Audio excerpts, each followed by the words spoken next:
Le Lévitique au chapitre 14.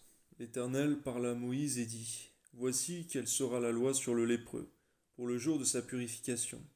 On l'amènera devant le sacrificateur sortira du camp, il examinera le lépreux. Si le lépreux est guéri de la plaie de la lèpre, le sacrificateur ordonnera que l'on prenne pour celui qui doit être purifié 2 oiseaux vivants et purs, du bois de cèdre, du cramoisi et de l'hysope. Le sacrificateur ordonnera qu'on égorge l'un des oiseaux sur un vase de terre, sur de l'eau vive. Il prendra l'oiseau vivant, le bois de cèdre, le cramoisi et l'hysope, et il les trempera, avec l'oiseau vivant, dans le sang de l'oiseau égorgé sur l'eau vive. Il en fera 7 fois l'aspersion sur celui qui doit être purifié de la lèpre, puis il le déclarera pur. Et il lâchera dans les champs l'oiseau vivant. Celui qui se purifie, il lavera ses vêtements, rasera tout son poil, et se baignera dans l'eau, et il sera pur. Ensuite il pourra entrer dans le camp, mais il restera 7 jours hors de sa tente. Le 7e jour il rasera tout son poil, sa tête, sa barbe, ses sourcils, il rasera tout son poil. Il lavera ses vêtements et baignera son corps dans l'eau, et il sera pur. Le 8e jour, il prendra 2 agneaux sans défaut et une brebis d'1 an sans défaut, 3/10 d'un épha de fleur de farine en offrande pétrie à l'huile, et un log d'huile.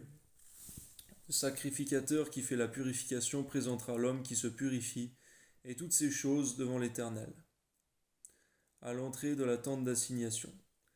Le sacrificateur prendra l'un des agneaux et il l'offrira en sacrifice de culpabilité avec le log d'huile. Il les agitera de côté et d'autre devant l'Éternel.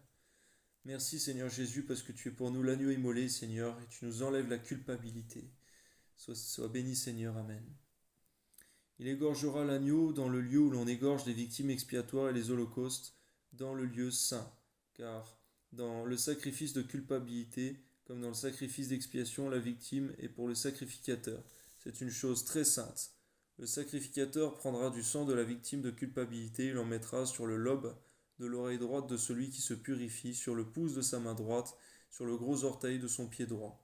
Le sacrificateur prendra du log d'huile et la versera dans le creux de sa main gauche.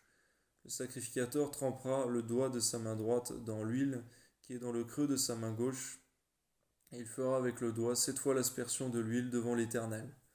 Le sacrificateur mettra de l'huile qui lui reste dans la main sur le lobe de l'oreille droite de celui qui se purifie, sur le pouce de sa main droite et sur le gros orteil de son pied droit, par-dessus le sang de la victime de culpabilité.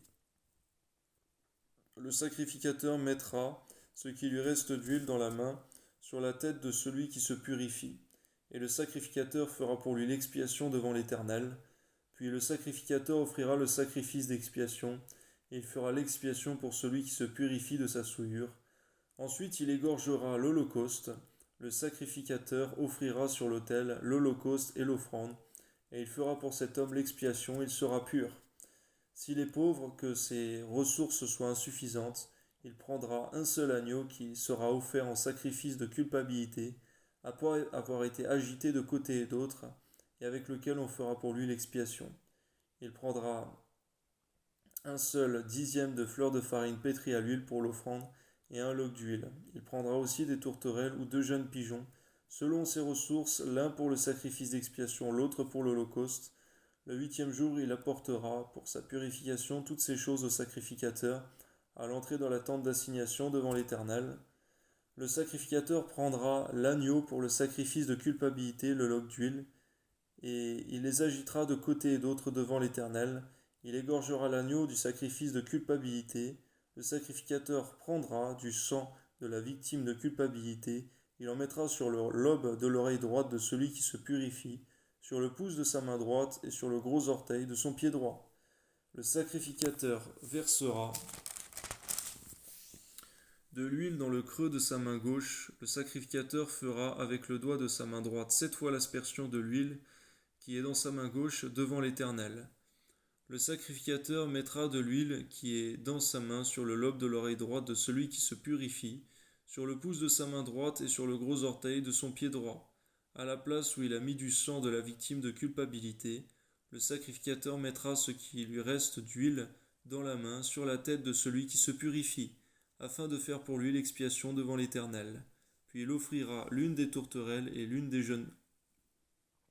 des jeunes pigeons qu'il a pu se procurer, l'un en sacrifice d'expiation, l'autre en holocauste avec l'offrande, et le sacrificateur fera pour lui, pour celui qui se purifie, l'expiation devant l'Éternel. Telle est la loi pour la purification de celui qui a une plaie de lèpre et dont les ressources sont insuffisantes. L'Éternel parla à Moïse et à Aaron et dit, lorsque vous serez entrés dans le pays de Canaan, dont je vous donne la possession, si je mets une plaie de lèpre sur une maison du pays que vous posséderez, celui à qui appartiendra la maison ira le déclarer au sacrificateur et dira, j'aperçois comme une plaie dans ma maison. Le sacrificateur, avant d'y entrer pour examiner la plaie, ordonnera qu'on vide la maison, afin que tout ce qui est ne devienne pas impur. Après cela, le sacrificateur entrera pour examiner la maison. Le sacrificateur examinera la plaie. S'il voit qu'elle offre sur les murs de la maison des cavités verdâtres ou rougeâtres, paraissant plus enfoncées que le mur, il sortira de la maison et, quand il sera à la porte, il se fera fermer la maison pour 7 jours. Le sacrificateur y retournera le 7e jour. S'il voit que la plaie s'est étendue sur les murs de la maison, il ordonnera qu'on ôte les pierres attaquées de la plaie et qu'on les jette hors de la ville, dans un lieu impur. Il fera racler tout l'intérieur de la maison, et l'on jettera hors de la ville, dans un lieu impur, la poussière qu'on aura raclée. On prendra d'autres pierres que l'on mettra à la place des premières, et l'on prendra d'autres mortiers pour récrépir la maison. Si la plaie revient et fait éruption dans la maison après qu'on a ôté les pierres, raclé et récrépi la maison, le sacrificateur y retournera. S'il voit que la plaie s'est étendue dans la maison, c'est une lèpre invétérée dans la maison, elle est impure. On abattra la maison, les pierres, le bois, tout le mortier de la maison, et l'on portera ces choses hors de la ville. C'est un lieu impur, celui qui sera entré dans la maison pendant tout le temps qu'elle était fermée sera impur jusqu'au soir. Celui qui aura touché dans la maison Celui qui aura couché dans la maison lavera ses vêtements. Celui qui aura mangé dans la maison lavera aussi ses vêtements. Si le sacrificateur qui est retourné dans la maison voit que la plaie ne s'est pas étendue, après que la maison a été récrépie, il déclarera la maison pure, car la plaie est guérie. Il prendra pour purifier la maison 2 oiseaux, du bois de cèdre, du cramoisi et de l'hysope. Il égorgera l'un des oiseaux sur un vase de terre, sur de l'eau vive. Il prendra le bois de cèdre, l'hysope, le cramoisi et l'oiseau vivant. Il les trempera dans le sang de l'oiseau égorgé et dans l'eau vive. Il en fera 7 fois l'aspersion sur la maison. Il purifiera la maison avec le sang de l'oiseau, avec l'eau vive, avec l'oiseau vivant, avec le bois de cèdre, l'hysope et le cramoisi. Il lâchera l'oiseau vivant hors de la ville, dans les champs. C'est ainsi qu'il fera pour la maison l'expiation et elle sera pure. Telle est la loi pour toute plaie de lèpre et pour la teigne, pour la lèpre des vêtements et des maisons, pour les tumeurs, les dartres et les taches. Elle enseigne quand une chose est impure et quand elle est pure. Telle est la loi sur la lèpre. Amen.